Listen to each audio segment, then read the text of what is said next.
పరమేశ్వరుడు ఇంత వైభవాన్నిచ్చి, ఇల్లిచ్చి, వాకిళ్ళిచ్చి, ఉద్యోగాలిచ్చి, ఎప్పుడో చేసుకున్న పాపకర్మకి చిన్న కష్టం ఒక్కటి పెట్టినంత మాత్రం చేత దిగాలు పడిపోయి, నేలన పడిపోయి, గుండెలు బాధేసుకుని, లేనిపోని నిరుత్సాహం తెచ్చేసుకుని, ఎప్పుడూ కష్టాలే ఆలోచించుకుంటూ నేనేమిటి ఇలా ఉందండి, నేనేమిటి ఇలా ఉందండి అని బతకడం నీ అంత నువ్వు పాడు చేసుకున్న జీవితమా?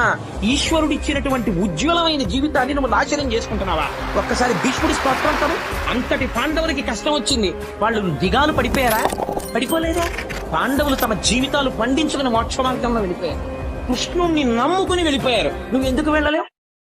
పరమేశ్వరుడు ఇంత వైభవాన్నిచ్చి, ఇల్లిచ్చి, వాకిళ్ళిచ్చి, ఉద్యోగాలిచ్చి, ఎప్పుడో చేసుకున్న పాపకర్మకి చిన్న కష్టం ఒక్కటి పెట్టినంత మాత్రం చేత దిగాలు పడిపోయి, నేలన పడిపోయి, గుండెలు బాధేసుకుని, లేనిపోని నిరుత్సాహం తెచ్చేసుకుని, ఎప్పుడూ కష్టాలే ఆలోచించుకుంటూ నేనేమిటి ఇలా ఉందండి